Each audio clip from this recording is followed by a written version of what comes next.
الحمدللہ آج 3 نومبر 2019 کو سنڈے کے دن بمطابق 5 ربیع الاول 1441 ہجری میں ہماری قرآن کلاس نمبر 3 انشاءاللہ ہوگی، جس میں ہم انشاءاللہ قرآن حکیم کے تعارف کے اعتبار سے جو میں نے علمی پوائنٹس آج تک ڈسکس کیے ہیں، یعنی 20 پچھلی 2 کلاسوں کے اندر، اس سے آگے ہم انشاءاللہ اس کو لے کے چلیں گے علمی پوائنٹ نمبر 21 سے آن ورڈ۔ علمی پوائنٹ نمبر 21 وہ ہے میرے بھائیوں، قرآن حکیم عربی ادب کی جس کیٹیگری میں فال کرتا ہے اسے ہم کہتے ہیں خطبے کا سٹائل۔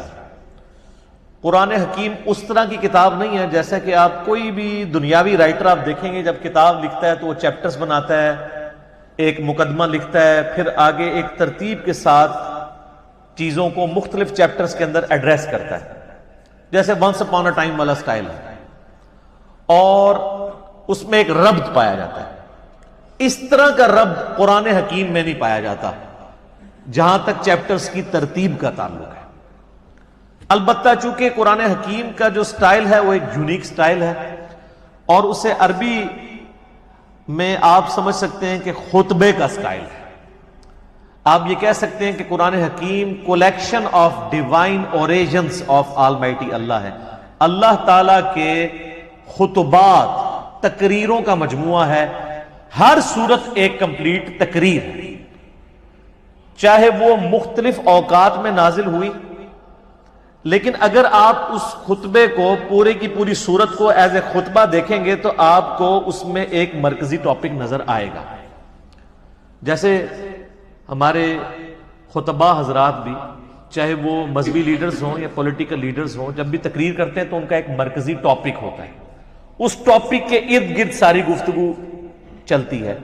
اس ٹاپک کو جب سٹارٹ کرتے ہیں تو ایک تمہید ہوتی ہے، اس کے بعد پھر کچھ مثالیں بھی ادھر ادھر کی بیان کی جاتی ہیں تاکہ جو خطیب ہے وہ اپنے مخاطب کو اپنی طرف اٹریکٹ کر سکے حالات حاضرہ کے پوائنٹ آف ویو سے۔ اور پھر جب خطبہ کنکلوڈ ہونے لگتا ہے تو جو سب سے زیادہ مرکزی ٹاپک ہے اس کو دوبارہ سے ایڈریس کیا جاتا ہے، کیونکہ بات کنکلوڈ ہو رہی ہوتی ہے۔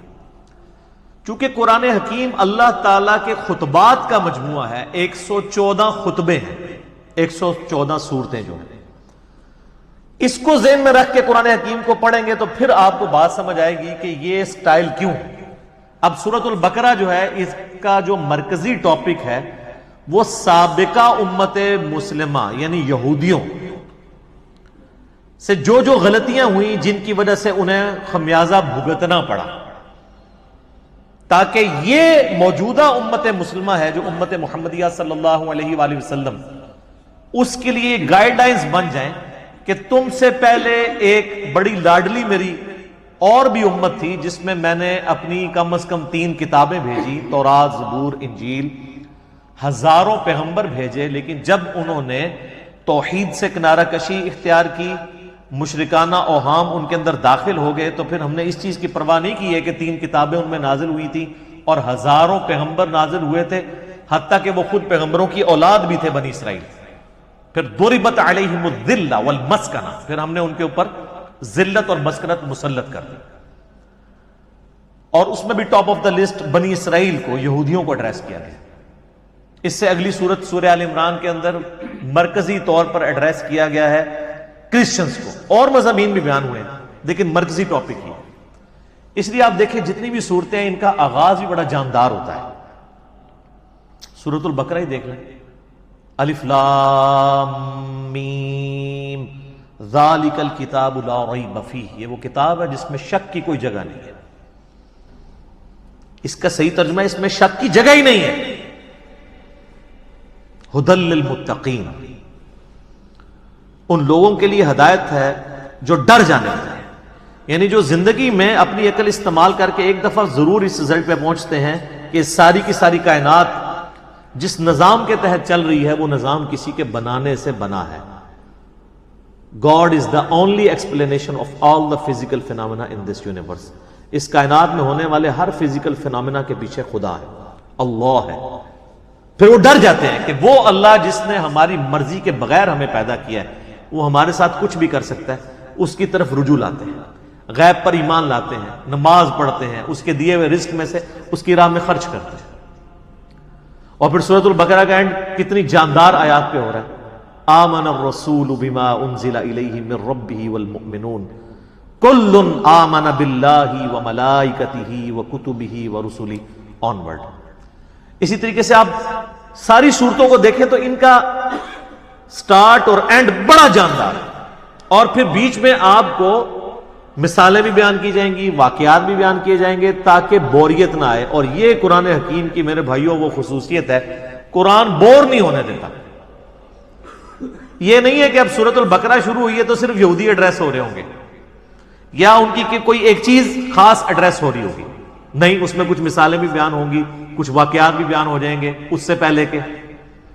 پھر اس کے بعد ایک کنکلوژن نکالا جائے گا, پھر گائیڈ لائنز ہوں گی, یونیورسل ٹروتھ آئیں گے. 7 یونیورسل ٹروتھ سورہ بقرہ میں آئے ہیں. بنی اسرائیل کے واقعات کو اللہ تعالیٰ نے ایڈریس کر کے ہر واقعے کے بعد ایک یونیورسل ٹروتھ بیان کیا ہے کہ یہ میرا رول ہے, جو یہ کرے گا چاہے وہ جو کوئی بھی ہو اس کے ساتھ یہ ہو جائے گا. اس لیے قرآن حکیم میں انسان کا انٹرسٹ لوز نہیں ہوتا, بشرطے کہ قرآن پڑھتے ہوئے آپ کو یہ بات سمجھ آئے کہ قرآن کس سٹائل میں لکھا گیا ہے, کس سٹائل میں نازل ہوا ہے. مولانا مودودی رحمہ اللہ تعالیٰ نے جو تفہیم القرآن کا مقدمہ لکھا ہے نا, وہ مقدمہ ہی اسی کے اوپر ہے کہ ہمارے عام نوجوان بڑے شوق سے قرآن ترجمے والا لے کے بیٹھتے بھی ہیں, تب بھی ان کو کئی ایک باتیں ان کو قرآن میں ایک تو ربط نظر نہیں آتا, کیونکہ ہم تو ان کتابوں کے عادی ہیں نا جو انسانوں کی لکھی ہوئی کتابیں ہیں. وہ تو ایک سیکوینس سے چل رہی ہوتی ہیں, ان کا سٹائل ڈیفرنٹ ہوتا ہے, وہ بکش سٹائل ہوتا ہے.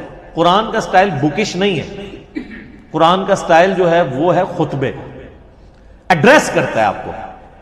اسی لیے مولا علی رضی اللہ تعالیٰ عنہ علیہ السلام کا قول ہے کہ جب میں نے اللہ سے گفتگو کرنی ہوتی ہے تو میں نماز پڑھتا ہوں, اور جب میری خواہش ہوتی ہے کہ میرا اللہ مجھ سے گفتگو کرے تو میں قرآن پڑھتا ہوں. آپ قرآن کو کبھی ترجمہ اکیلے بیٹھ کے سنیں تو آپ کو لگے گا کہ اللہ آپ سے مخاطب ہو رہا ہے. یہ والی کوالٹی کسی الہامی کتاب میں نہیں تھی, باقی کتابیں سلیبس کی فارم میں تھی. اس لیے ہم کہتے ہیں یہ قرآن کتاب اللہ بھی ہے اور کلام اللہ بھی ہے, اور اسی لیے اللہ کی صفت بھی ہے. یہ آپ کو ایڈریس کرتی ہے, بندہ ہل جاتا ہے. آپ کو پتا ہے یہ صوت القرآن چینل 1992 میں جب ایکس پرائم منسٹر پہلی دفعہ پرائم منسٹر بنے تھے تو اس وقت انہوں نے یہ صوت القرآن چینل شروع کیا تھا جو ریڈیو کے اوپر چلتا ہے. کبھی امام کعبہ کی آواز میں عربک, اور پھر فتح محمد جلندری صاحب کا ترجمہ, مراج الدین خان کی آواز میں ایک چلتا ہے. وہ لگتا ہے کہ آپ کے اندر ہی گھس جائے گا. وہ بندہ پریزنٹ کرتا ہے قرآن کے ترجمے کو. پھر بولنے کا سٹائل کہ مخاطب کے دل میں اتر جائے وہ بات. تو آپ کو وہ ترجمہ سن کے اپنی زبان میں, جن لوگوں کو عربی نہیں آتی ان کو بھی فیل ہوتا ہے کہ واقعی اللہ مجھ سے گفتگو کر رہا ہے. خطبے کا سٹائل. تو مودودی صاحب نے اس مقدمے میں لکھا کہ ہمارے نوجوان لے کے بیٹھتے بھی ہیں, تب بعد میں پریشان ہو جاتے ہیں کہ یار یہ عجیب بے ربط آیات ہیں, کبھی کوئی بات شروع ہو جاتی ہے, کبھی کوئی بات شروع ہو جاتی ہے. لیکن جس بندے کو اسٹائل کا پتہ ہے نا, اس کو قرآن حکیم کی ہر آیت کا دوسری کے ساتھ ربط بھی نظر آئے گا. وہ ربط آپ ایک دفعہ اس چیز کو ڈسکور کر لیں تو آپ کو بھی ٹیسٹ فیل ہوگا. آپ پتہ اس وقت انگلینڈ کے اندر ایک, اب نیو مسلم تو نہیں ان کو کہنا چاہیے, اب ان کو 10 سال سے زیادہ ہو چکے ہیں, مسلمان ہوئے, عبد الرحیم گرین. اس وقت ٹاپ آپ سمجھ لیں سپیکرز میں سے ہیں مسلمانوں کے. انگلش میں وہ ان کے مختلف ٹاپکس پہ لیکچرز ہیں. انہوں نے اپنا اسلام لانے کا واقعہ بھی بیان کیا ہے ایک آڈیٹوریم میں خطاب کرتے ہوئے. اس میں ایک بات انہوں نے بڑی زبردست کی, باقی آپ یوٹیوب پہ دیکھ سکتے ہیں. وہ کہتے ہیں جب یہ کتاب میں نے پہلی دفعہ پڑھنی شروع کی نا, تو یہ قرآن کا جو سٹائل تھا نا گفتگو کرنے کا, اس نے مجھے بہت امپریس کیا کہ جب کوئی انسان کتاب لکھتا ہے وہ اس سٹائل میں نہیں لکھتا. وہ کہتا ہے میں قرآن کے سٹائل سے امپریس ہوا ہوں کہ یہ گفتگو اس طرح کرتا ہے اور اس کانفیڈنس کے ساتھ گفتگو کرتا ہے کہ یہ کریٹر آف دا یونیورس ہی گفتگو اس طریقے سے کر سکتا ہے. انسان تو اتنا اعتماد سے دوسرے کے ساتھ بات ہی نہیں کر سکتا. اس میں جو کانفیڈنس ہے کتاب کے اندر, پھر اس کتاب کا جو سٹائل ہے وہ بتاتا ہے کہ یہ انسان کی لکھی ہوئی کتاب نہیں، کیونکہ انسان جب بھی کتاب لکھتا ہے نا ایک خاص سیکوینس کے تحت لکھ رہا ہوتا ہے، چیپٹرز بناتا ہے، اور یہ بالکل ڈفرنٹ سٹائل. حالانکہ اس کو اس وقت یہ نہیں پتا تھا کہ اس کا سٹائل کون سا ہے، خطبے کا سٹائل ہے. تو خطبہ تو اسی طرح ہی ہوتا ہے. خطبے کا سٹائل ہے اس لیے کہ خطیب کا کام یہ ہوتا ہے کہ وہ اپنے مخاطب کے دل میں اپنی بات اتارے. تو اللہ تعالیٰ اس کتاب کا خطیب بھی ہے، اور یہ کتاب اللہ کی صفت ہے، یہ مخلوق نہیں ہے، غیر مخلوق ہے، کیونکہ کلام متکلم کی صفت ہوتا ہے. میں پچھلے لیکچرز میں اس کو ڈسکس کر چکا ہوں. تو قرآن حکیم پڑھتے وقت یہ آپ نے ذہن میں رکھنا ہے کہ اس کا سٹائل خطبے کا سٹائل ہے. جب خطبے کا سٹائل ہے تو پھر اچانک اگر کوئی واقعہ آ جائے بیچ میں تو پریشان ہونے والی بات نہیں کہ اچانک یہ بات ہوتے ہوتے یہ بیچ میں واقعہ کیسے آ گیا. پھر اچانک آپ دیکھتے ہیں خطیب بھی جب بیان کر رہا ہوتا ہے، آپ آج کل کے پولیٹیکل لیڈرز کو دیکھ لیں، جب وہ گفتگو کرتے ہیں کسی خاص ٹاپک پہ بات کر رہے ہوتے ہیں، اچانک کرتے کرتے کوئی ماضی کا واقعہ یاد کرتے ہیں، پھر ساتھ ہی جو سامنے بیٹھے ہیں ان سے بھی مخاطب ہو کے کوئی ادھر چیز دیکھنے والی ہوتی ہے آئیڈینٹیفائی کرنے والی، وہ فوراً آئیڈینٹیفائی کرتے ہیں، پھر اپنے موضوع کی طرف واپس آتے ہیں. یہ سٹائل قرآن کا ہے. یہی وجہ ہے کہ صحابہ کرام علیہم رضوان کے اندر بجلی بھر دی تھی اس کتاب نے. ان کو فیل ہوتا تھا کہ ہمارا کریٹر ہم سے مخاطب ہے، ہماری بات کر رہا ہے. سر ہماری بات تو ہے نا. آپ دیکھیں غزوہ بدر ہو رہی ہے تو اس کی لائیو کمنٹری سورۃ الانفال کے اندر آئی ہے. غزوہ احد ہوئی ہے تو 60 آیات مسلسل. غزوہ احد میں جو مسلمانوں نے غلطیاں کی، جس کی وجہ سے اللہ نے جو فتح کا وعدہ کیا تھا پورا کرنے کے بعد اس فتح کو شکست میں بدل دیا، ایک ایک چیز ہائی لائٹ کی. سورہ الاحزاب کے اندر غزوہ خندق کی لائیو کمنٹری آئی ہے. اسی طریقے سے سورہ توبہ کے اندر غزوہ تبوک کی پوری ڈیٹیلز آئی ہیں، اتنی ڈیٹیل کے ساتھ. نبی علیہ السلام کی مبارک زندگی کا آخری جو تھا غزوہ، کس طریقے سے مسلمانوں کو اس جد و جہد کے اندر گزرنا پڑ رہا تھا، منافقوں کو فیس کرنا پڑ رہا تھا. اہل ایمان اور منافقین میں فرق کے لیے وہ بہت کریٹیکل سچویشن تھی غزوہ تبوک کی. اور اس وقت بڑے بڑے جو اپنے آپ کو سمجھتے تھے ہم ایمان والے تھے، ان کے بھی پاؤں لڑکھڑا گئے تھے. ظاہر ہے وہ سپر پاور سے ٹکرانا تھا، رومن امپائر سے جا کے. تو یہ ساری کی ساری چیزیں آپ کو پڑھنے کے بعد آپ اس زمانے میں پہنچ جائیں گے، اور پھر آپ یہ فیل کریں کہ آپ اس زمانے کے اندر ہوں اور آپ کا رب آپ سے گفتگو کر رہا ہو. اب اس میں تو اسی طرح ہی ہوتا ہے نا، یا ایھا الذین آمنوا جب ہمیں کہا جا رہا ہوتا ہے تو وہ تو 1400 سال پہلے کہا جا رہا ہوتا ہے. لیکن ان میں تو وہ لوگ موجود تھے جنہوں نے وہ غلطیاں کی ہوئی تھی جن کی وجہ سے اللہ ان کو مخاطب کر رہا تھا. تو ان پہ اس چیز کی جو کیفیت طاری ہوتی تھی نا، وہ آج اس لیول کی کیفیت کبھی طاری نہیں ہو سکتی، لیکن اس کے قریب قریب ضرور ہے.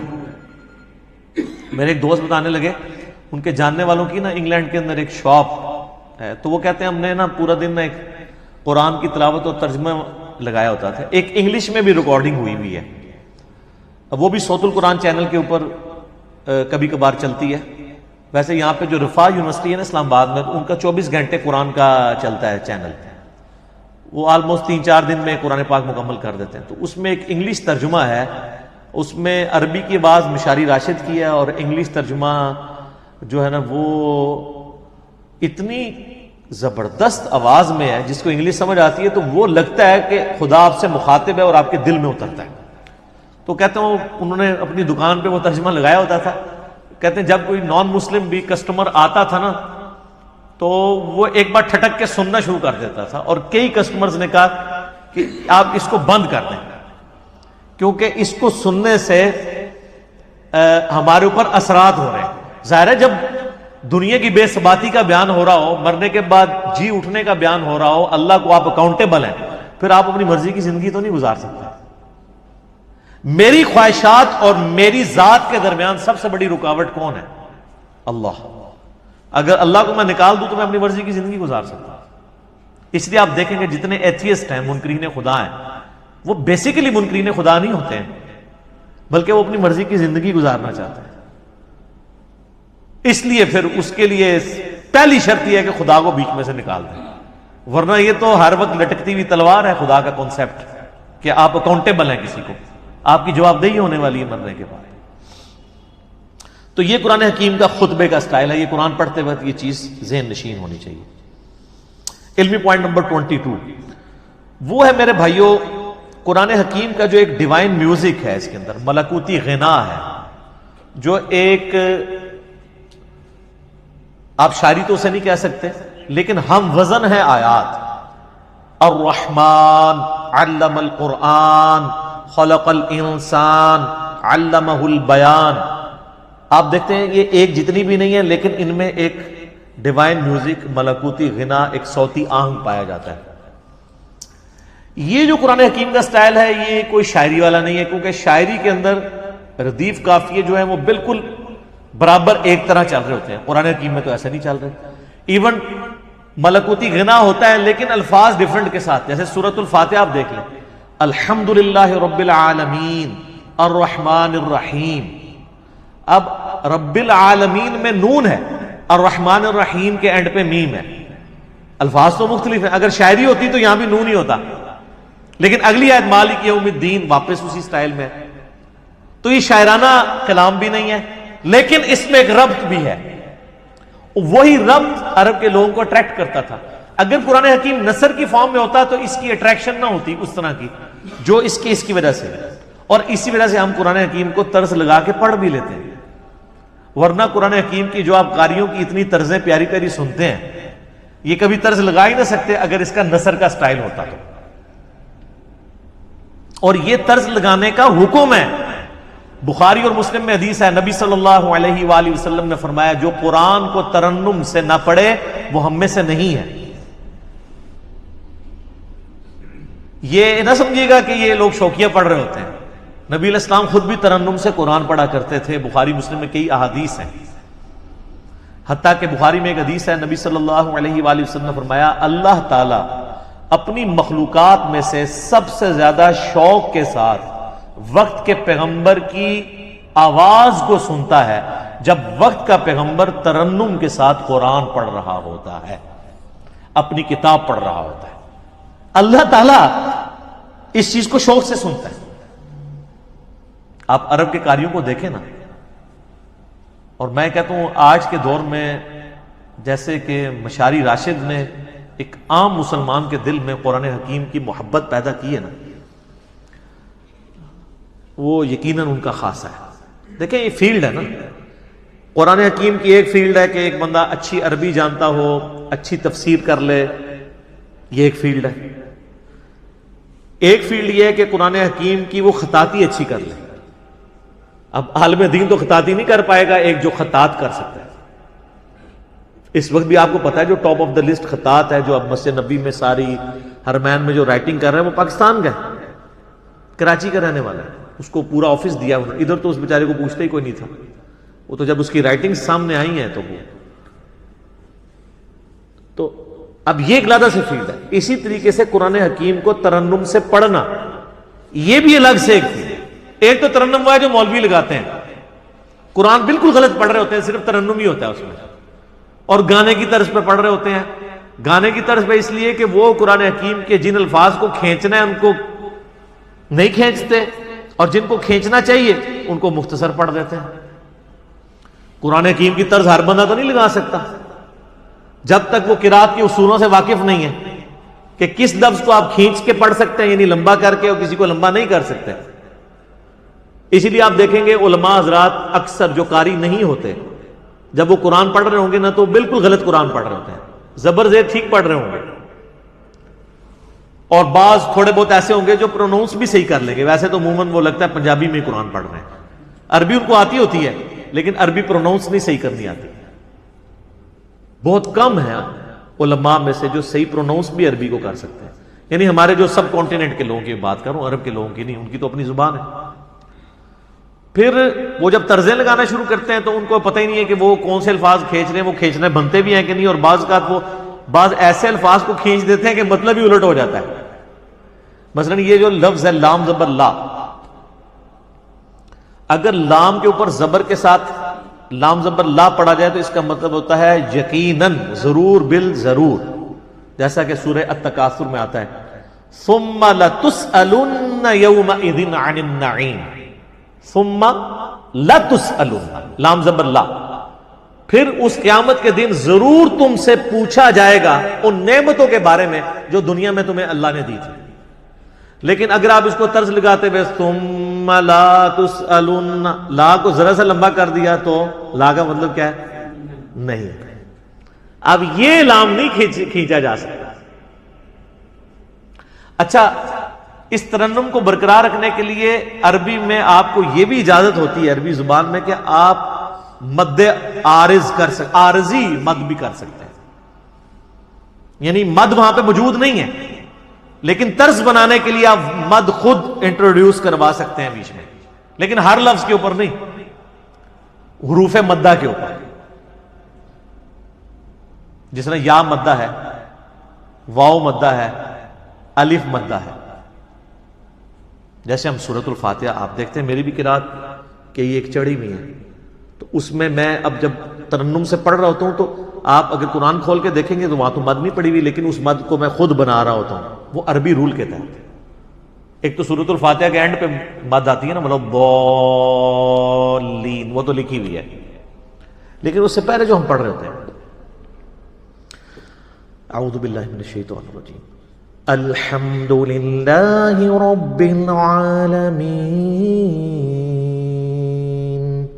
ابھی جو میں نے کھینچا ہے یہ ہے نہیں ہے، لیکن اس کے بغیر یہ ترنم بن نہیں سکتا. الرحمن الرحیم مالک یوم الدین ایاک نعبد و ایاک نستعین. تو یہ جو کھینچنے والی چیز ہوتی ہے نا، یہ اس کے ترنم پیدا کرنے کے لیے، اور یہ عربی لنگوسٹک کے مطابق ہے. اذان میں بھی آپ دیکھیں، اذان میں جہاں کھینچ سکتے ہیں وہیں کھینچ سکتے ہیں. اذان پڑھتے ہوئے کیا آپ کہتے ہیں؟ اللہ اکبر اللہ اکبر. اب اس میں کھینچی دو ہی جگہ گئی ہے، اللہ لام کھڑی زبر والی. اب اکبر لفظ ہے، اس کو تو میں کھینچ نہیں سکتا، اکبر یہ نہیں پڑھ سکتا، یہ اکبر ہی رہے گا. اشہد ان لا الہ الا اللہ. اب یہ اللہ اتنا لمبا کھینچ دیا، یہی کھینچ سکتا ہے. تو آپ باقی دعاؤں میں بھی دیکھیں کتنے ربط ہیں. یہ جو ہم قنوت وتر میں دعا پڑھتے ہیں، حسن ابن علی کو نبی علیہ السلام نے سکھائی تھی اپنے نواسے کو، جامعہ ترمذی میں. اللہم اہدنی فی من ہدیت وعافنی فی من عافیت وتولنی فی من تولیت وبارک لی فی ما اعطیت وقنی شر ما قضیت. دیکھا کیسی ٹون ہے اس میں، دعاؤں میں بھی آپ کو نظر آئے گی. قل اعوذ برب الفلق من شر ما خلق ومن شر غاسق اذا وقب. لمبائی ڈیفرنٹ ہو گئی ہے لیکن اس کی جو ملکوتی غنا ہے وہ برقرار ہے. اصل بعض صورتیں ایسی ہیں جن میں جو شاہکار ہیں عربی لنگوسٹک کا، سورہ مریم آپ دیکھیں کہ اس کے جو ہر آیت کا اختتام ہو رہا ہے وہ کتنے مشکل الفاظ پہ، تشدید والے الفاظ ہیں. ہر ایک لفظ کے اوپر شاد آ رہی ہے، کمال نہیں ہے؟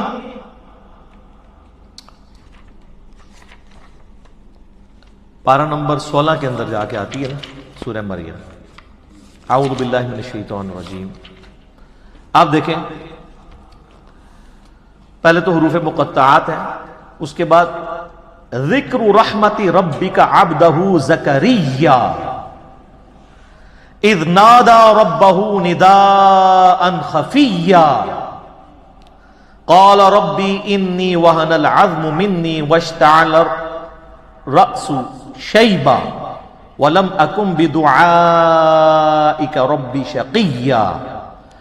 اس کے بعد اگلے ولیہ، رضیہ، سمیہ، عتیہ، عشیہ، صبیہ، تقیہ، عصیہ، حیہ، شرقیہ، سویہ، تقیہ، زکیہ، بغیہ.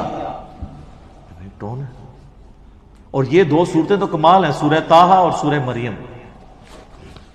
طٰہٰ ما انزلنا علیک القرآن لتشقى الا تذکرۃ لمن یخشی. سر عربی ایویں تو پاگل نہیں ہو گئے تھے جناب؟ کیا وہ جڈ قوم ہے اور سپر پاورز الٹ کے رکھ دی ہیں صدیوں کی. بجلی بری گئی تھی ان کے اندر، اس قرآن نے ان کے اندر یقین ڈال دیا تھا. وہ تو یعنی جتنے لوگ اپنی زندگی سے محبت کرتے ہیں اتنی وہ اپنی موت سے محبت کرتے تھے. اور جب اس لیول کی کوئی آرمی ہو اس کے آگے کون ٹھہر سکتا ہے؟ کوئی ریسورسز نہیں تھے، کافروں کے ریسورسز چھین کے ان کو الٹ دیا. وہ ایمان اس کتاب کے ذریعے یتلو علیہم آیاتہ ویزکیہم ویعلمہم الکتاب والحکمہ. یہ بجلی نبی علیہ السلام نے قرآن کے ذریعے بھری ہے ان کے اندر. تو یہ اس کے اندر ایک ڈیوائن میوزک ہے، ترنم ہے. اس کی وجہ سے عربی لوگ، چونکہ آپ پتہ ہے ان کو شاعری کے ساتھ بھی بڑا شغف تھا. آپ عمر سیریز دیکھیں تو آپ دیکھیں گے وہ عام گفتگو میں بھی شاعرانہ انداز میں گفتگو کر لیتے تھے. فی البدی ان کی عام گفتگو بھی جو ہے وہ بھی ہم پلہ الفاظ کے اوپر مشتمل ہوتی تھی. اسی لیے وہ نان عربز کو اجمی کہا کرتے تھے. یہ تو گونگے ہیں، ہمارے سامنے بول ہی نہیں سکتے، حالانکہ خود چٹے ان پڑھ تھے، علم کوئی نہیں تھا لیکن زبان کے ماسٹر تھا. تو اللہ نے ان کا وہی غرور توڑا کہ ان کو زبان پہ ناز تھا. اللہ نے ایسی کتاب دی کہ شعراء نے بھی اپنے کلام پھاڑ دیے. کمال تو یہ ہوتا ہے نا کہ جو کسی کا غرور ہے وہی توڑ دیا جاتا ہے. موسیٰ علیہ السلام کے زمانے میں جادوگروں کو غرور تھا، اللہ نے موسیٰ علیہ السلام کو وہ معجزہ دیا کہ وہ جادوگر بھی سجدے میں گر پڑے. پہلے جادوگر گرے کیونکہ ان کو سمجھ آ گیا کہ یہ جو کچھ کر رہے ہیں یہ جادو نہیں ہے، ہمیں پتہ ہے کہ جادو کیا کر سکتا ہے. ایک جادوگر جو ہے وہ جادو کے ایپیکس کو جانتا ہے. ایک میڈیکل کی فیلڈ کا بندہ وہ جانتا ہے کہ میڈیکل زیادہ سے زیادہ کیا کر سکتا ہے. آج آپ کسی ڈاکٹر سے کہیں، اب تو یہ چیز تو ایوالو ہو چکی ہے نا کہ ہڈی کو جوڑنے کے لیے ایک ٹائم درکار ہے. انسان کی ہڈی، وہ ٹائم اس کو چاہیے، وہ بانڈ بنے گا، پلسٹر کرتے ہیں جب ٹوٹ سے. آپ اگر کسی ڈاکٹر کو کہیں کہ ایک شخص ایسا ہے کہ آپ اس کے بعد ہڈی 2 ٹکڑے کر کے لے جائیں، وہ صرف ہاتھ یوں پھیرے گا، ہڈی واپس اپنی جگہ پہ آگے اسی وقت جڑ جائے گی اور بندہ بھاگنا شروع کر دے گا، تو ڈاکٹر مان لے گا آپ کی بات؟ نہیں. اس کو پتہ ہے یہ نہ تو فزیکل فینومینا آف نیچر سے ثابت ہوتی ہے چیز، نہ یہ ہماری جو میڈیکل سائنس ایوالو ہو چکی ہے اتنی ترقی کے بعد یہ پاسبل نہیں ہے. اس کا ایک نیچرل پیریڈ ہے، وہ اس نے گزارنا. تو وہ پھر اس چیز کو کہے گا یہ تو معجزہ ہی ہو سکتا ہے، سائن ہی ہو سکتی ہے کوئی. اسی لیے ہم نے، میرے ایک ویڈیو کلپ بھی ریکارڈڈ ہے کہ نبی علیہ السلام کا کوئی بھی معجزہ ایسا نہیں ہے جو سائنٹیفکلی ریپروڈیوس کیا جا سکے، ورنہ وہ معجزہ نہیں ہوگا. نبی علیہ السلام سے جو غیر معمولی معجزات، حسی معجزات، یعنی انگلیوں میں سے پانی کے چشمے جاری ہونا جو بخاری مسلم میں آتا ہے، صحیح بخاری میں آتا ہے ایک صحابی کی پنڈلی کی ہڈی ٹوٹ گئی، آپ نے ہاتھ پھیرا تو اسی ٹائم ٹھیک ہو گیا. یہ وہ چیزیں ہیں کہ جو قیامت تک سائنٹیفکلی کبھی پاسبل نہیں ہوگی کہ کوئی انسان کر کے دکھا سکے. یہ چیز، یہ وہ فزیکل فینومینا آف نیچر کا ٹوٹنا ہے، یہ پاسبل نہیں ہوگا. کبھی یہ پاسبل نہیں ہوگا کہ کوئی پلانٹ کنگڈم کو اینیمل کنگڈم میں بدل دے. حضرت موسیٰ علیہ السلام عصا پھینکتے تھے، پلانٹ کنگڈم اینیمل کنگڈم میں اژدہا بن جاتا تھا. مردے کو کوئی زندہ نہیں کر سکتا. حضرت عیسیٰ علیہ السلام کے زمانے میں طب عروج پہ تھا، اللہ تعالیٰ نے ان کا غرور توڑا. ہاں جی بتاؤ، ان کو اپنی میڈیکل کی فیلڈ کے اوپر بڑا ناز تھا. حضرت عیسیٰ علیہ السلام مادر ذات کوڑی اور اندھوں کو اللہ کی اذن سے شفا دے دیتے تھے. جن کے ڈھیلے بھی نہیں ہوتے تھے، مٹی کا ڈھیلا رکھ کے ہاتھ پھیرتے تھے، آنکھیں واپس آ جاتی تھی. سر جس کی آنکھیں کام نہ کرتی ہو اس پہ ہاتھ پھیرنے سے کیا پوری دنیا بھی پھیر دے تو اس کی بینائی نہیں آتی. اور ایک مٹی کا ڈھیلا ایک بندہ رکھتا ہے اور ہاتھ پھیرتا ہے اور وہ آنکھ بن جاتی ہے. آج بھی آپ میڈیکل کی فیلڈ وہ کہیں گے یہ امپاسبل ہے. تو معجزہ خواہ کسی بھی پیغمبر کا ہو وہ ریپروڈیوس نہیں ہو سکتا اگر وہ واقعی معجزہ ہے، کہانی نہ ہو، معجزہ ہو. نہیں ہو سکتی. قرآن حکیم میں داؤد علیہ السلام کے بارے میں آتا ہے لوہا ان کے ہاتھوں پہ نرم تھا, وہ لوہے پہ ہاتھ رکھتے تھے, آٹے کی طرح سے گوندھ دیتے تھے, زیرہ بناتے تھے. تو آپ سمجھ سکتے ہیں میڈیکلی اب یہ چیز ثابت ہے کہ کم از کم 1500 ڈگری سینٹی گریڈ چاہیے لوہے کو اس فارم میں لانے کے لیے کہ جس میں آپ مولڈ کر سکیں, اور اگر لے آئیں گے تو اس پہ ہاتھ کوئی نہیں لگا سکتا, اور وہ ٹھنڈے لوہے کے اوپر یوں ہاتھ پھیرتے ہیں اور وہ یوں مولڈ ہو جاتا ہے. یہ وہ معجزہ, یہ ریپروڈیوس نہیں کبھی ہو سکے گا. موسیٰ علیہ السلام نے آسا مارا ہے سمندر کے اندر, اسی ٹائم سمندر پھٹ کے دونوں طرف پہاڑوں کی شکل میں قرآن میں آتا ہو گیا اور بیچ میں راستہ بن گیا. سر یہ معجزہ کبھی نہیں کوئی کر کے دکھا سکتا, ورنہ پیغمبروں کی جو نبوت ہے وہ اسٹیک پہ لگ جائے گی اگر غیر پیغمبر بھی فزیکلی سائنٹیفکلی کسی بھی طریقے سے اس چیز کو ریپروڈیوس کر سکے. یہ امپاسبل ہوگا. لیکن الوہین جو ہے, آنکھوں کو دھوکہ دینا, وہ اس زمانے میں بھی تھا, اب بھی ہے, قیامت تک رہے گا. فزیکلی کوئی نہیں کر کے دکھا سکتا. یہ آپ کو جو ڈیوڈ کاپر فیلڈ کے بارے میں ویڈیوز ملتی ہیں, کبھی وہ پانی پہ چل رہا ہے, کبھی دیوار پہ اوپر چڑھ رہا ہے, اس کی میکنگ بھی ساتھ ہی انہوں نے یوٹیوب پہ چڑھا دی ہوئی ہے کہ وہ سارا نظر کا دھوکہ ہوتا ہے. وہ ویڈیو کیمرے کے ذریعے فلمائی ہوتی ہیں ساری چیزیں. وہ جو پانی پہ چل رہا ہوتا ہے تو نیچے انہوں نے وہ شیشے کا بہت بڑا ٹیبل رکھا ہوا ہے ٹرانسپیرنٹ, جو نظر نہیں آتا, وہ اس کے اوپر چل رہا ہوتا ہے. اس لیے آپ دیکھیں گے وہ پانی پہ چل رہا ہوتا ہے تو نیچے لوگ اس کے نیچے سے یوں تیر رہے بھی ہوتے ہیں, کیونکہ وہ شیشے کے اوپر چل رہا ہوتا ہے. وہ شیشہ اتنا ٹرانسپیرنٹ ہے کہ وہ پانی میں نظر ہی نہیں آتا. وہ جب سائڈ سے دکھاتے ہیں ٹیبل تو پھر نظر آ جاتا ہے. اور شکر ہے کہ یہ پاکستان میں نہیں, ورنہ اولیاء اللہ کے سردار بن جاتا ہے David copper field.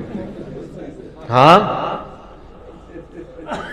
Statue of Liberty غائب کر دیتا ہے, وہ کیمرے میں غائب کرتا ہے, فزیکلی نہیں کر سکتا. اور سب دیکھیں اتنا ایماندار ہے, وہ بھی بے ایمان نہیں ہے, وہ بھی اسے یہ نہیں کہتا کہ میں فزیکلی کروں, وہ کہتا ہے illusion, آنکھوں کا دھوکہ. اتنی غیرت اس کو بھی ہے کہ وہ illusion کہتا ہے اسے, اپنی کرامت بزرگی یہ نہیں کہتا. جو تہاڑے بزرگاں نوں ایڈی بھی تمیز نہیں, جھوٹ مار جاندے ہیں. اس لیے آپ دیکھیں سارے بزرگ فیل ہیں. اب کدھر گئی آپ کی کرامتیں جی؟ اور یہ ایک بزرگ نے حکم دیا, وہ جوتی وہاں میں اڑتی اڑتی اس کے سر پہ لگی. اون کتنے جوتیاں تھوڑیاں ریٹائر ہو گئی ہیں نا, یا وہ جوتیاں تھلے انجن لگے ہوئے خراب ہو گئے نا. پہلے بھی کوئی نہیں تھا, کہانی تھی, یہ کہانیاں چل رہی تھی. معجزات, کرامات, استدراج, اس سارے ٹاپکس کے اوپر میرا مسئلہ number 131A B C D 4 recorded ہیں, وہ آپ دیکھ لیں. علمی پوائنٹ نمبر 23 وہ ہے میرے بھائیوں, قرآن حکیم کا جو بیسک یونٹ ہے وہ ہے آیت. عربی میں ہم اسے کہتے ہیں آیتن. جو آیت کے اینڈ کے اوپر وہ تا تھی جو ختم ہوتے ہیں, اس کے نقطے بھی اڑ گئے, اب صرف گول دائرہ ہی رہ گئے, چونکہ وہ سمبل کے طور پہ تھا نا. ویسے وہ تا ہوتی ہے, گول تا, نشانی کے طور پہ. آیتن وقف کریں گے آیا, اردو میں آیت, اور اس کو ٹرانسلیٹ کریں گے نشانی, انگلش میں کہیں گے سائن. قرآن حکیم کی جتنی بھی صورتیں ہیں, ہر صورت کا جو بیسک یونٹ ہے وہ آیت ہے. جیسے اگر میں پوچھوں یہ دیوار کا بیسک یونٹ کیا ہے, تو آپ کیا کہیں گے؟ اینٹ. یہ دیوار ہے, اس کے اوپر 1200 اینٹیں لگی ہوئی ہیں, اور 1200 اینٹوں کو مینیجبل فارم میں جوڑنے کے بعد ایک دیوار مکمل ہوتی ہے. اس طرح قرآن حکیم میں ہر صورت کی آیات ہیں جن کو اللہ تعالیٰ نے وحی کے ذریعے نبی علیہ السلام کو تعلیم فرمایا. اس کی ترتیب توقیفی ہے, اور قرآن حکیم میں کم سے کم آیات جو ہیں وہ 3 ہے سورت کی. کوئی قرآن حکیم میں سورت ایسی نہیں جس کی 3 سے کم آیات ہو. اور عربی میں جمع بھی 3 سے شروع ہوتا ہے. ہمارا تو 2 سے ہی جمع شروع ہو جاتا ہے نا اردو میں. عربی میں واحد ہے, اس کے بعد تثنیہ ہے 2, اور پھر ہے 3 اور 3 سے آنورڈ وہ جمع ہے. رب المشرق والمغرب سنگولر, رب المشارق والمغارب کئی مشرق اور کئی مغرب, اور رب المشرقین اور رب المغربین 2 مشرق اور 2 مغرب. اس کے اوپر بھی میرا کلپ ہے کہ یہ کیا مطلب ہے. کہیں آتا ہے 1 مشرق 1 مغرب, کہیں آتا ہے 2 مشرق 2 مغرب, کہیں آتا ہے 2 سے زیادہ مشرق 2 سے زیادہ مغرب. وہ آپ دیکھ لیجئے. تو عربی میں اس طریقے سے. تو قرآن حکیم میں چونکہ سورت ہے تو اس میں آیات ہیں, تو آیات کم از کم جمع تو ہونی چاہیے, تب ہم انہیں آیات بولیں گے. تو کم سے کم آیات جو ہیں وہ 3 ہیں، اور قرآن حکیم کی سب سے چھوٹی سورت کی بھی آیات 3 ہیں۔ انا اعطیناک الکوثر فصل لربک وانحر ان شانئک هو الابتر، 3 آیات ہیں۔ اذا جاء نصر اللہ والفتح ورأيت الناس يدخلون في دين الله افواجا فسبح بحمد ربك واستغفره انه كان توابا۔ واستغفر پہ ہم وقف کرتے ہیں، نہ بھی کرے کنٹینیوس بھی پڑھ سکتے ہیں۔ یہ 3 آیات ہیں، 3 سے زیادہ ہی ہیں، کم نہیں۔ اور قرآن حکیم کی سب سے چھوٹی آیت کون سی؟ سورہ الرحمن کی ایک آیت ہے، مدھامتان فبأي آلاء ربكما تكذبان، ایک لفظ کے اوپر پوری آیت ہے۔ اور قرآن حکیم کی سب سے لمبی آیت دین ہے جو سورۃ البقرہ کے اندر ہے، اور اس کے بعد پھر آیت الکرسی ہے، 255 نمبر آیت۔ اب آیت الکرسی آپ دیکھیں اتنی لمبی ہے، اس کی کئی چھوٹی آیتیں مان سکتی ہیں، اور اس میں ربط بھی ہے۔ اللہ لا الہ الا هو الحی القیوم لا تأخذہ سنۃ ولا نوم، یہ 2 آیتیں مان سکتی تھی۔ لہ ما فی السماوات وما فی الارض، تیسری آیت مان سکتی تھی۔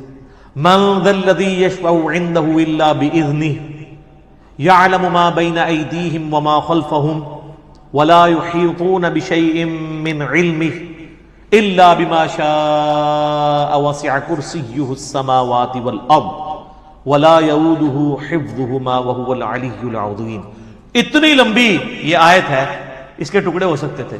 یہ پوری کی پوری ایک آیت ہے، یہ ہمیں کس نے بتایا؟ نبی صلی اللہ علیہ وآلہ وسلم نے، اور نبی علیہ السلام کو اللہ تعالیٰ نے وحی کے ذریعے یہ بات بتائی ہے۔ لہذا قرآن حکیم کی جو آیات ہیں یہ بھی وحی کے ذریعے بتائی گئی ہیں کہ یہ آیت ہے، یہ آیت ہے، یہ آیت اتنی لمبی ہے، یہ چھوٹی ہے۔ بعض اوقات اگر آپ دیکھیں گے کہ آیات، آپ وہ 2 آیتیں دیکھیں تو وہ ایک آیت بھی بن سکتی تھی، لیکن اسے سپلٹ کر کے 2 آیات بنایا گیا۔ حروف مقطعات ہی آپ دیکھیں، کئی جگہ حروف مقطعات کی پوری آیت بنتی ہے، اور کئی جگہ وہ ایک آیت کے ساتھ جز کے طور پہ ہوتی ہے۔ اب یہ صحابہ کرام نے اجتہاد سے نہیں کیا، یا کسی کاتب کی مرضی سے نہیں ہوا، بلکہ یہ اللہ تعالیٰ نے وحی کے ذریعے اپنے محبوب صلی اللہ علیہ وآلہ وسلم کو تعلیم فرمائی۔ اور ساتھ یہ بھی یاد رکھیے گا کہ آیات کی 2 اقسام ہیں قرآن حکیم میں۔ ایک آیات وہ ہیں جو محکمات ہیں، اور دوسری ہیں جو متشابہات ہیں۔ سورہ آل عمران کی 7 نمبر آیت ہے، جس میں اللہ تعالیٰ نے خود یہ بیان فرمایا کہ ہم نے جو آپ کی طرف قرآن نازل کیا ہے، اس کی آیات 2 قسم کی ہیں۔ ایک تو محکمات ہیں، اور وہ کتاب کی جڑ ہے۔ محکمات کیا؟ جن میں حکم نازل ہوئے ہیں، جیسے حکم ہے کہ ایک اللہ کو ایک مانو، پیغمبروں پر ایمان لاؤ، کتابوں پر لاؤ، فرشتوں پہ لاؤ، آخرت پر لاؤ ایمان، نماز قائم کرو، زنا سے بچو، چوری سے بچو، ماں باپ کے ساتھ حسن سلوک کرو۔ جتنے اللہ کے احکامات ہیں یہ محکم آیات ہیں، اور قرآن نے کہا کہ یہ ام الکتاب ہے، کتاب کی ماں ہے، جڑ۔ اور پھر کہا گیا دوسری جو قسم ہے وہ ہے متشابہات۔ سورہ آل عمران آیت نمبر 7، میں ٹائم بچانے کے لیے عربی اس کی اسکپ کر رہا ہوں، ڈائریکٹ اردو میں بات کر رہا ہوں۔ اور کہا گیا وہ متشابہات جو ہیں ان کی جو تعویل ہے وہ صرف اللہ کے علم میں ہے، اور اہل ایمان صرف ان پر ایمان لاتے ہیں اور اس کی تعویل کو اللہ کے سپرد کرتے ہیں، اور پھر اللہ سے یہ دعا کرتے ہیں کہ جو کچھ اس کتاب میں نازل ہوا ہم اس پر ایمان لاتے ہیں، اور پھر وہ کہتے ہیں ربنا لا تزغ قلوبنا بعد اذ ہدیتنا وہب لنا من لدنک رحمہ انک انت الوہاب آمین۔ اے رب ہمارے دلوں کو ٹیڑھا مت کرنا بعد اس کے کہ تو نے ہمیں ہدایت عطا فرمائی، اور ہمیں اپنے پاس سے رحمت عطا فرما، اے عطا فرمانے والے۔ تو متشابہات کی وہ تفصیل میں نہیں پڑھتے، اور قرآن میں کہا گیا انہی آیات میں کہ جو ان متشابہات کے پیچھے پڑھتے ہیں ان کے دل ٹیڑھے ہو چکے ہیں، کیونکہ ان کا سلوشن ہمارے پاس موجود نہیں ہے۔ یہ نہ سمجھیے گا کہ ان کا مطلب ہی کوئی نہیں پتا کسی کو، صرف متشابہ عربی میں کہتے ہیں ریزیمبلنس والی چیزیں۔ مثلا جنت کے بارے میں جتنی باتیں یہ متشابہات ہیں کہ جنت میں نعمتیں ملیں گی، حوروں کا کنسیپٹ ہے۔ اب دنیا میں اس کی مثال آپ من و ان تو پیش نہیں کر سکتے۔ دنیاوی عورتیں تو اس کی مثال نہیں ہو سکتی، لیکن دنیاوی عورتوں کو اللہ تعالیٰ نے ایک ریزیمبلنس کے طور پر دنیا میں ماڈل کے طور پہ پیش کیا ہے کہ بس جس طرح یہ ہے ایسے ہی حوریں بھی ہوں گی.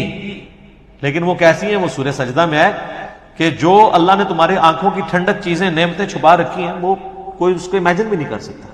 بخاری مسلم میں ہے کہ نہ کسی کے دل میں ان کا کھٹکا بھی گزرا ہے کبھی، نہ کسی آنکھ نے دیکھی، نہ کان نے سنی، نہ کسی کے دل پہ کھٹکا گزرا جو اللہ نے جنت میں نعمتیں تیار کر رکھی ہیں.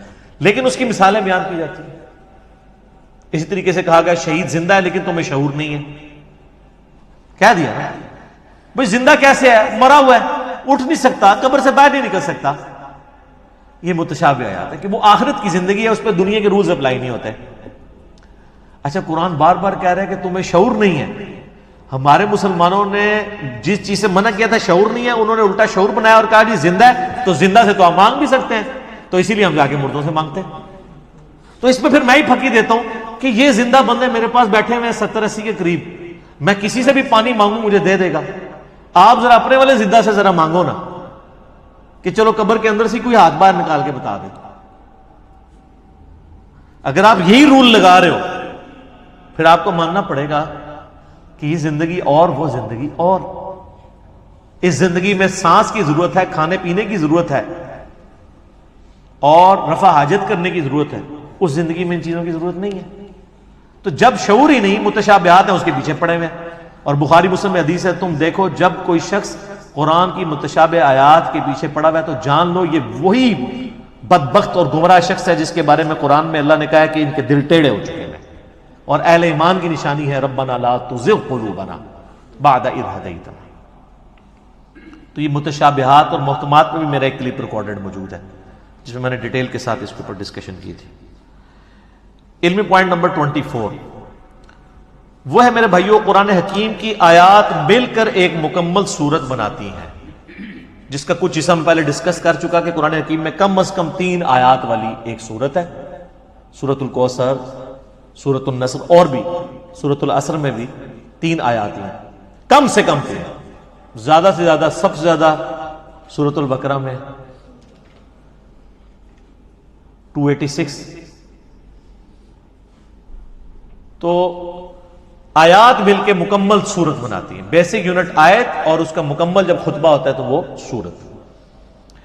علمی پوائنٹ نمبر 25 وہ ہے میرے بھائیوں، قرآن حکیم میں کل 114 صورتیں ہیں جن کی ترتیب توقیفی ہے. نبی علیہ السلام نے بتایا ہے کہ پہلی سورۃ الفاتحہ ہے، دوسری سورۃ البقرہ ہے، تیسری سورہ آل عمران ہے، چوتھی سورہ نساء ہے، پانچویں سورۃ المائدہ ہے، چھٹی جو ہے وہ سورۃ الانعام ہے. آنورڈ کرتے کرتے 12 نمبر سورۃ الاخلاص ہے، 113 سورۃ الفلق ہے اور 114 سورۃ الناس ہے. یہ ساری کی ساری ترتیب اس کی صورتوں کی یہ توقیفی ہے، نبی علیہ السلام کے بتانے پر موقوف ہے اور وہ وحی کے ذریعے بتائی گئی ہے. اور بخاری مسلم میں آتا ہے صحابہ کرام کہتے ہیں نبی علیہ السلام کے ساتھ حضرت جبرائیل دورہ قرآن کیا کرتے تھے. صحابہ نے نہیں دیکھا، نبی علیہ السلام کے بتانے پہ کہ نبی علیہ السلام نے بتایا کہ جبرائیل علیہ السلام میرے ساتھ ہر سال آ کے جو ہے وہ دورہ قرآن جتنا قرآن نازل ہوتا تھا اس کو ریپیٹ کرواتے تھے، اور جس سال آپ کی وفات ہوئی اس سال 2 دفعہ ریپیٹ کیا رمضان میں. اور اسی سے آپ علیہ السلام کو پتہ چل گیا کہ اب اگلے سال میں زندہ نہیں رہوں گا. تو نبی علیہ السلام نے اس کی ترتیب کو بھی انشور کیا، وہی ترتیب جو لوح محفوظ میں ہے، جو ہمارے پاس مصحف میں ہے. اگرچہ یہ ترتیب نزول نہیں ہے لیکن اللہ کے ڈیوائن علم میں یہی ترتیب ہے. سرکمسٹانسز کے اوپر قرآن نازل ہوا، اور آج جو ہمارے پاس یہ ترتیب ہے یہ نبی علیہ السلام کے بتانے پر موقوف ہے. علمی پوائنٹ نمبر 26 وہ ہے میرے بھائیوں، قرآن حکیم کل 5 طرح کے ٹاپکس کی کیٹیگری میں فال کرتا ہے. اگر بڑی بڑی کیٹیگریز بنائی جائے، اس کے اوپر پوری ایک کتاب لکھی ہے شاہ ولی اللہ دہلوی نے، الفوز الکبیر فی اصول التفسیر. اللہ کا بہت بڑا کرم، کامیابی اللہ کی طرف سے اصول تفسیر کے اوپر. اس میں انہوں نے یہ دعویٰ کیا ہے کہ اللہ تعالیٰ نے مجھ پہ یہ حقیقت کھولی ہے کہ قرآن حکیم کی آیات 5 طرح کی کیٹیگریز میں فال کرتی ہے. اب یہ اس طرح کی قرآن حکیم میں کئی ایک انویشنز ہیں جو ہمارے پرانے بزرگوں نے نہیں کی ہیں، آج کل کے لوگوں نے کی ہیں. جیسا کہ آپ دیکھ رہے ہیں کہ میں نے بتایا بھی تھا کہ قرآن حکیم میں جو سورۃ الحدید ہے وہ جس نمبر کے اوپر آ رہی ہے اٹامک نمبر بھی وہی ہے.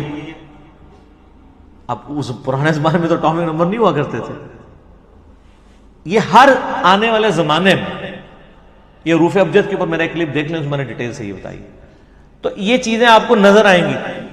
وہ ہر زمانے میں جو جو بندہ قرآن پہ محنت کرے گا اس کے اوپر ٹروتھ ریویل ہوگا. قرآن حکیم میں آیات جوڑوں کی شکل میں نازل ہوئی صورتیں. پرانے بزرگوں سے آپ کو اس طرح کی چیزیں نہیں ملیں گی. لیکن یہ حمید الدین فراہی رحمہ اللہ تعالی، جو ڈاکٹر اسرار صاحب کے آپ سمجھ لیں دادا استاد تھے، انہوں نے پہلی دفعہ یہ ٹروتھ ریویل کیا کہ قرآن حکیم کی ہر سورت کا کوئی نہ کوئی جوڑا ہے. کچھ تو ہمیں پتہ ہی ہے، سورۃ الفلق، سورہ جو ہے وہ سورہ ناس، یہ مطلب جوڑا ہے دونوں کا. لیکن جو بیچ میں کی صورتیں انہوں نے پھر بتایا کہ واقعی وہ جوڑے ہیں. جیسے مرد و عورت کا جوڑا ہوتا ہے، اس طرح ریسیپروکل پایا جاتا ہے صورتوں کے اندر. سورہ بقرہ اور سورہ ال عمران بھی جوڑا ہے. ایک یہودیوں کو ایڈریس کرتی ہے، دوسری عیسائیوں کو ایڈریس کرتی ہے. تو اس طرح کئی ایک صورتیں جو جوڑوں کی فارم میں، یہ ٹروتھ بال میں ریویل ہوا ہے. بل یہ الفوز الکبیر فی اصول تفسیر کا اردو ترجمہ بھی آ چکا ہے، آپ پڑھیں. 5 کیٹیگریز انہوں نے بیان کی ہیں. نمبر 1 علم الاحکام، یعنی قرآن حکیم کی آیات احکام سے ریلیٹڈ ہیں.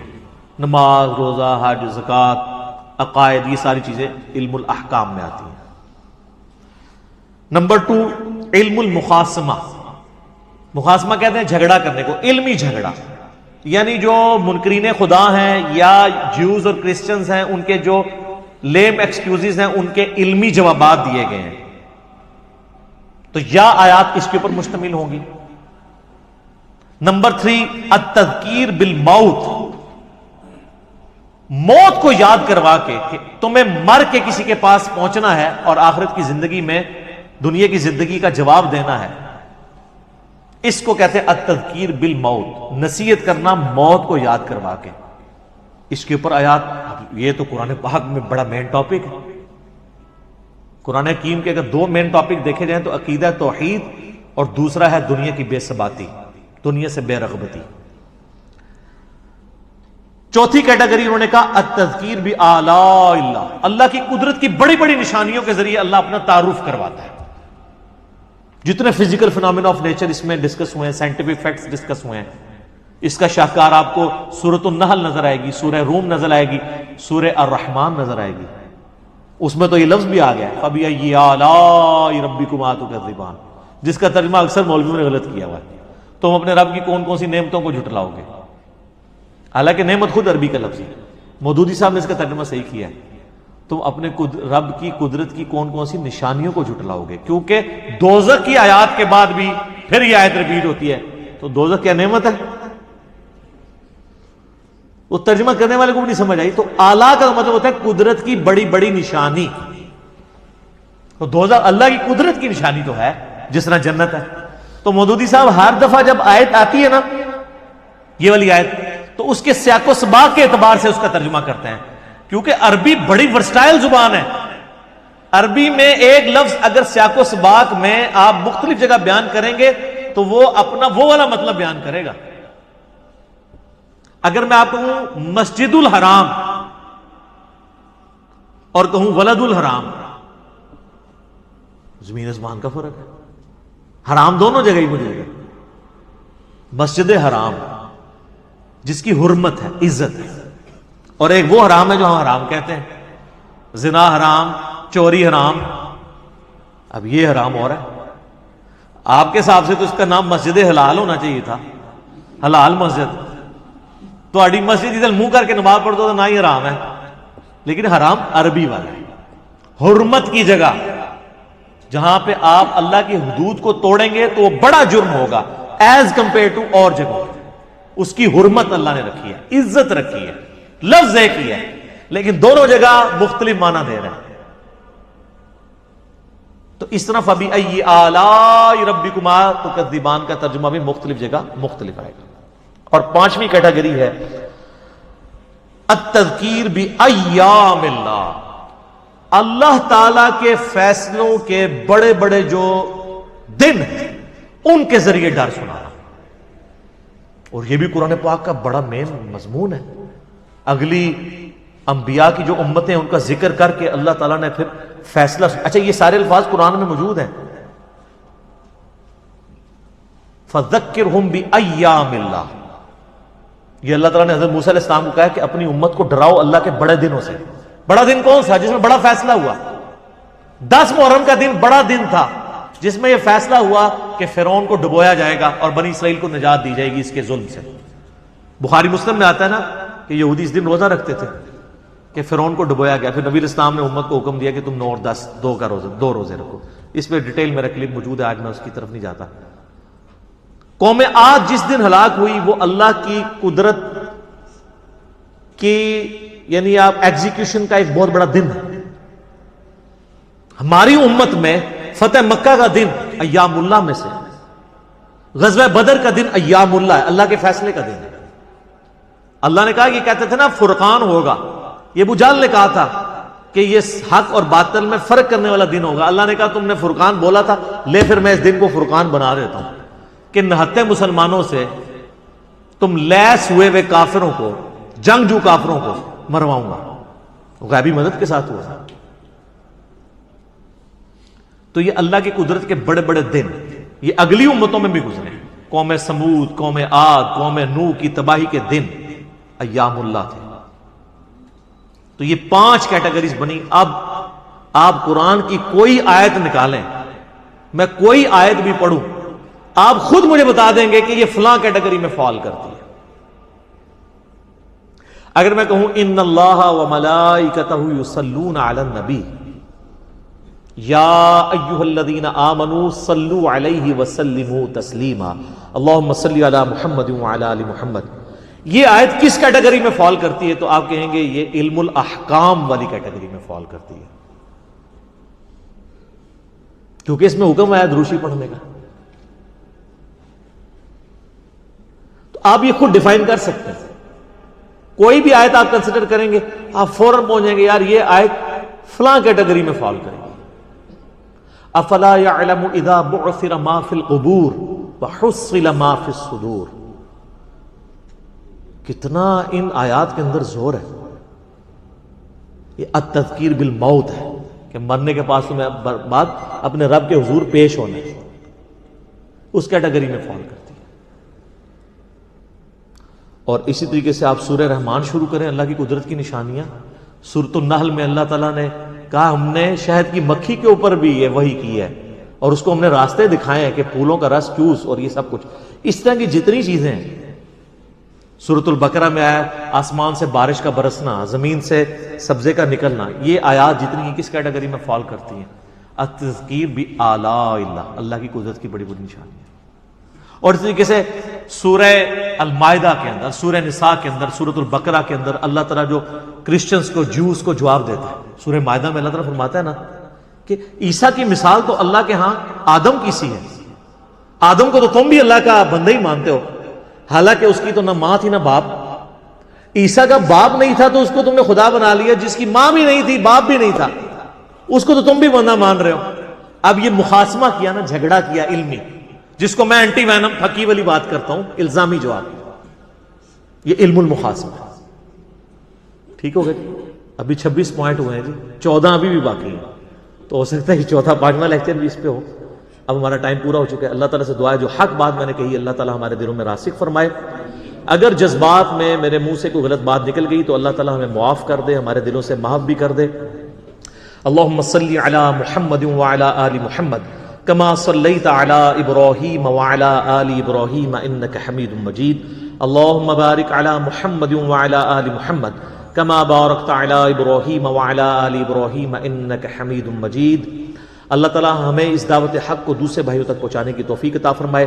سبحانک اللہم وبحمدک اشہد ان لا الہ الا انت استغفرک واتوب الیک وما علینا الا البلاغ المبین. جزاکم اللہ خیر. بہترین صدقہ جاریہ حاصل کرنے کے لیے اس ویڈیو کو شیئر کرنا مت بھولیں. جزاک اللہ.